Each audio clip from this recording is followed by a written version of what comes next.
Lalo Painceira es periodista y gran lector. En los años 60 formó parte de los pintores informalistas del Grupo Sí, historia que fue retratada en su libro El blues de la calle 51. Trabajó durante años en el diario platense El Día, escribiendo respecto a experiencias comunitarias, organizativas y culturales. Es uno de los fundadores de la revista La Pulseada. Lalo concibe a la escritura como una posibilidad de transformación en relación a su propio tiempo. Publicó Dar la vida, la resistencia de la calle 30, que refiere a los crímenes cometidos en la casa Mariani Teruggi en noviembre del 76. En su libro más reciente, El límite de un conejo, comparte sus vivencias como preso político entre 1971 y 1972. La censura que sufrió al interior de la cárcel, las lecturas que circulaban, la vida de sus compañeros y, según el mismo Lalo, la esperanza que persiste y nos ampara.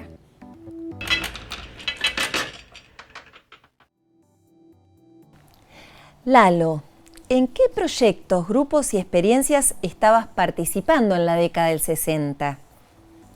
En la década del 60 teníamos un grupo de pintura que fue en ese momento revolucionario o sacudió la modorra de una ciudad que tenía mucho de provinciano en la apariencia. Es decir, yo digo siempre que transitaba al ritmo de los tranvías, que eran especie de elefantes viejos vetustos. Pero estábamos en un grupo de pintura que tomamos como sede un bar, que ya no está más, en 51, entre 7 y 8, fue el Capitol, que empezó a congregar, por nosotros éramos como 18, músicos de jazz que tocaban en un cabaret que quedaba en el subsuelo, que tocaban en vivo, y gente de humanidades, fundamentalmente gente de letras, filosofía, de historia, y fueron tipos muy importantes ahí. Estaba Tono Castorina, por ejemplo, Ana María Fernández, Ricardo Piglia, el petizo Sasbón, un montón de gente muy importante y a su vez gente ligada a la política, que en aquel momento todavía no era muy, salíamos del laique libre como participación política, era una actividad política muy lejana. Pero entre los que iban estaba Amanda Peralta, por ejemplo, la negra, que fue una gran militante después y que murió en Suecia, donde se había asilado en su exilio. Después nosotros allí teníamos 20 años, 21, leíamos mucho, nos pasábamos libros y íbamos mucho al cine. Porque nosotros el cine nos formó tanto como los libros. Es decir, en aquel momento La Plata era distinta de ahora, los cines eran distintos y las películas eran diferentes. Es decir, se hizo colas de una cuadra para ver Hiroshima Mon Amour, o La Dolce Vita, películas que no, por ahí hoy no tienen cabida, no sé si se ven todavía, pero son películas fundamentales. En El límite de un conejo vos vas a contar muchas historias, pero entre esas historias vas a contar la historia de la Unidad 9, digamos, de tu detención en la Unidad 9, ¿no? Y nos interesaba saber cómo circulaban las lecturas ahí, estando allí. Las lecturas circulaban, es decir, te tenían que enviar los libros. Yo supongo que los libros de la biblioteca de la Unidad 9 eran bestsellers, libros comunes, etc. Los presos sociales, a los que son mal llamados comunes, porque son sociales. Comunes éramos todos los presos, y estábamos con el mismo uniforme, incluso nosotros por ahí un poco más presos que los presos sociales, porque no teníamos acceso a otra cosa. Teníamos únicamente un patio de recreo al cual nos sacaban un rato, un parpadeo, y después volvíamos a la celda cerrada, donde estábamos absolutamente solos.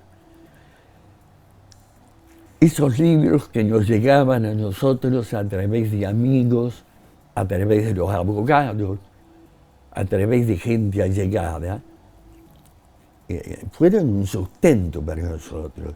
Si circulaban, sí, los intercambiábamos entre nosotros, y también había presos sociales que se acercaban a pedirnos libros, y también se los daban. A consecuencia de eso, ellos te entregaban su literatura, y pude conocer a Nippur de Lagasse, a los D'Artagnan, a los Tony, a toda la serie de historietas que en ese momento se consumían. En la Unidad 9, ¿en qué años estuviste detenido allí? En el 71 al 72. Es decir, me dieron la posibilidad, yo tenía juicios, por eso me trajeron a la Unidad 9, yo quedé preso en Buenos Aires. En la Unidad 9 salía únicamente de reconocimientos y tenía mi juventud y mi infancia y mis amigos de juventud y de infancia que me surtían de libros. Pero fue en ese lapso que estuve. Y me dieron el PEN, porque yo estaba, la opción que te da a todo detenido que está a disposición del Poder Ejecutivo Nacional. Ajá. Todo detenido tiene una opción de salir a un país no limítrofe. Todos elegíamos Perú, porque estaba Velasco Alvarado, era algo, una revolución nacional y popular, y con la ilusión después de viajar a Chile como principio, qué sé yo. Solo el ruido interior de monólogos nunca dichos, esos que permanecen atorados en la garganta como una náusea contenida, todo matizado por los momentos de felicidad genuina que me aportan los míos, incluyendo desde ya a mis compañeros. Habré comenzado a percibir los últimos compases de mi melodía. Después vendrá el silencio, esa inmensidad palomiza, esa nada que adivino a través de la ventana y de la plaza vacía. Tomo un poco la idea de la censura, ¿no? ¿Cómo accionaba la censura de lecturas hacia el interior de la Unidad 9? ¿Había criterios explícitos o quedaban a consideración de los carceleros? ¿Cómo era eso? Quedaba a consideración de los carceleros, pero con un criterio y con una tradición. Porque en Argentina la censura no se descubrió en el 76. Uh-huh. Hubo censura en el año 30 con el golpe de Uriburu.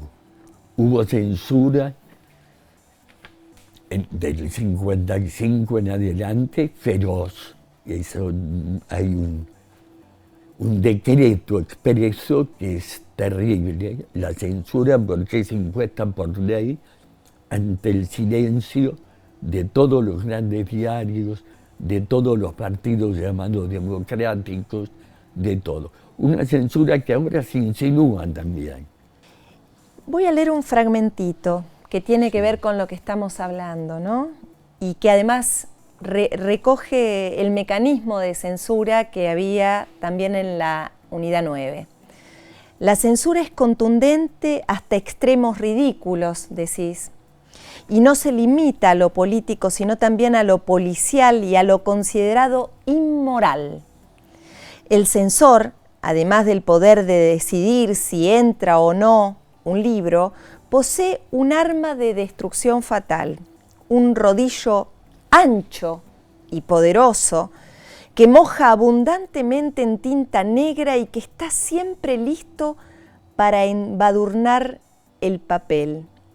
Así cubre todo lo que cree perjudicial o textualmente afirmado por él dañino y que por lo tanto un preso no debe mirar. Contanos un poco qué es esto que escribís acá y que además que sufriste, como decís, apenas llegaste a la Unidad 9. Casi, sí. En los primeros días de la Unidad 9, unos amigos me llevaron, que tenían librería, una librería mítica de La Plata, me regalaron un libro de Modigliani. Pero era hermoso, con ilustraciones excelentes de Modigliani, con un texto muy importante. Y este señor, a todos los desnudos de Modigliani, que son hermosos, son sensuales, pero tremendamente poéticos y líricos, los tachó a todos los desnudos hasta el cuello. Los vistió, le puso como si fuera una toga, así con el rodillo negro, y la cabecita se salvó por los cuellos largos famosos de Modigliani, que están después de los desnudos, entonces quedaba la cabecita colgando ante ese grafismo negro que cubría todo su cuerpo. Me lo destrozaron al libro. Lo mismo lo mantuve y lo dejé. Lo dejé como un testimonio de vergüenza y después para que vieran los otros compañeros que estaban ahí, porque nos pasábamos de calabozo. Es decir, el pabellón, nosotros estábamos en el pabellón 15, que era un pabellón nuevo. El pabellón tiene un gran pasillo central y nosotros estábamos en calabozos contiguos. Hay un preso de los sociales allegado siempre a la yuta, diremos, que oficia un poco de imaginaria. Entonces lo llamas, viene, le das el libro, pasáselo, se lo llevaba. Así nos pasábamos los libros, o bajándolos al recreo. Pero de Modigliani quedó en la Unidad 9. Quedó como testimonio de lo que eran.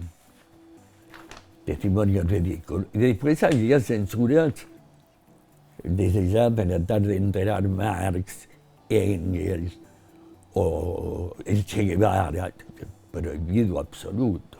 ¿Había una censura explícita sobre autores en la Unidad 9?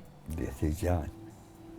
Todos los que yo digo ahí tenían antecedentes. Ajá. Marx, Engels, el Che Guevara, Fidel Castro, Ho Chi Minh, todo lo que pudiera ser pensamiento revolucionario, y desde ya Perón, Evita, todo lo que pudiera tener un contenido también nacional y popular. Estaba prohibido. Una censura ideológica. Una censura ideológica, pero también hay una censura moral. Censura moral a la cual la Argentina estaba también acostumbrada, a las dos cosas. Una por la seguidilla de golpes de Estado que hubo desde el 55 hasta el 76.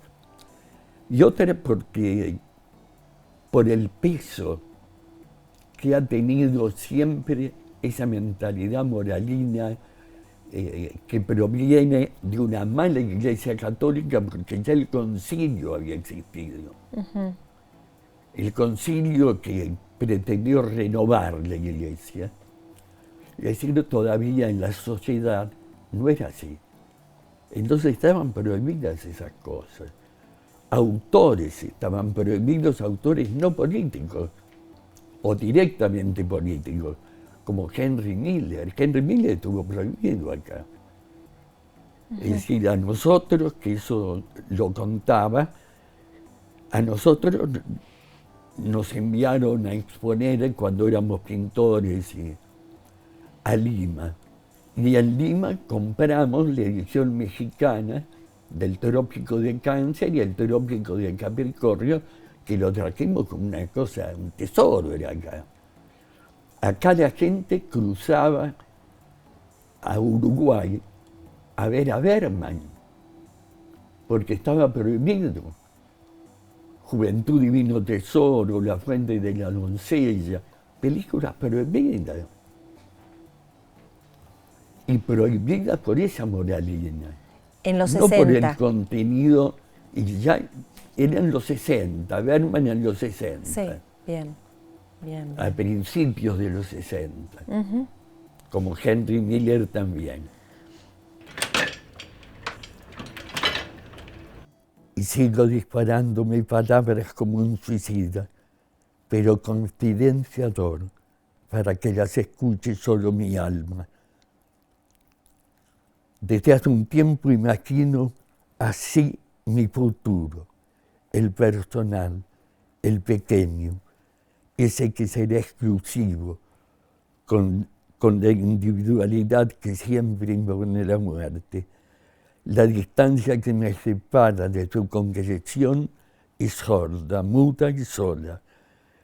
Es un centro inaccesible habitado por la nada, porque el desierto es uno mismo, como la libertad.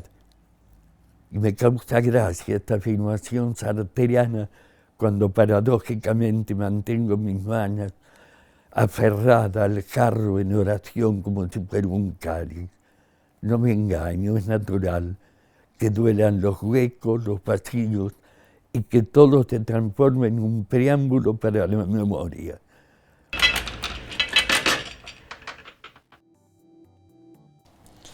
En tus conversaciones y en tu literatura haces permanentes citas, traes recuerdos de otros momentos, reconstruís con precisión escenas y diálogos.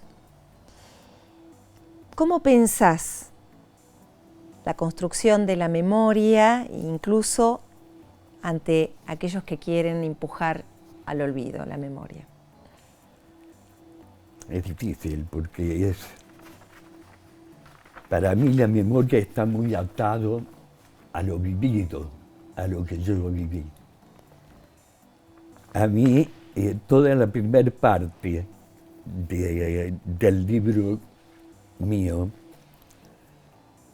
está hecho de apuntes que yo tomé mientras estuve preso.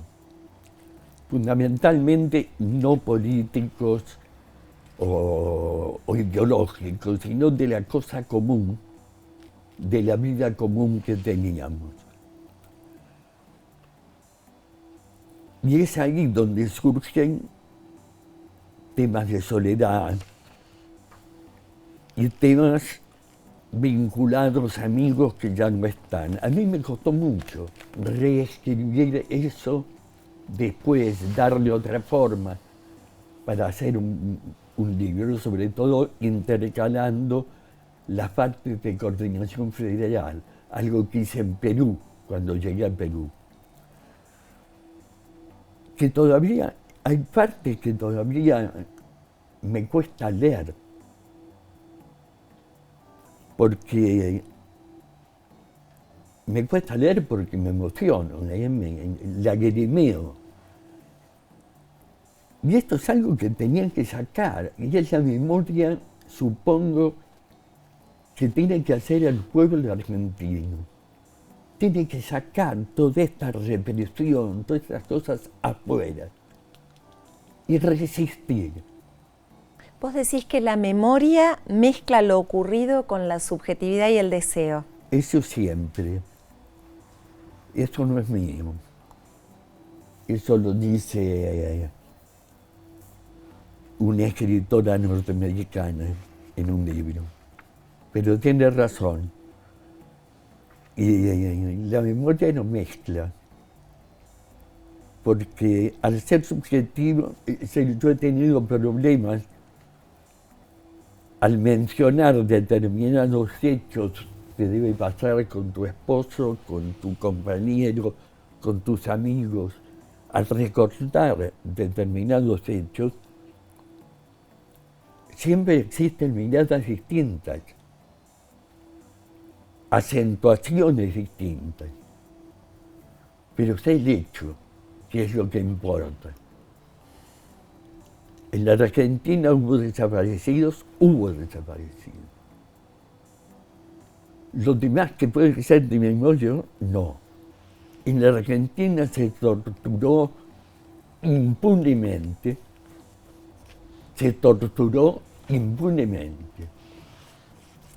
casi con permiso de los jueces, porque vos caías preso y en aquella época, y estabas 10 días a disposición de Coordinación Federal, de los tipos estos, durante 10 días.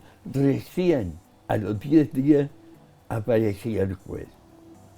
Pasó mucho más cruel en la época de la dictadura. Yo, de acuerdo a mi experiencia en coordinación, extiendo lo que debe haber sido no solamente para los que están desaparecidos, sino para aquellas personas que fueron detenidas y que hay sobrevivientes, suponete de la ESMA, convivir con esa tortura sin fin, que no tenía fin. Era una cosa que todos los días, torturas, gritos, llantos, cadenas, una cosa que mantenga la cordura nomás.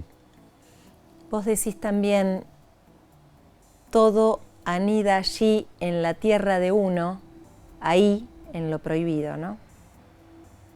Sí. Es terrible. A veces tener memoria produce dolores, otras veces encuentros. Porque el imprevisto también existe allí. Existe en la memoria, como existe en la vida, como existió en la cárcel. Y como existió después de la cárcel. Y eso a mí me produce todavía dolor. Es decir, a mí me cuesta mucho, desde que salí de la cárcel,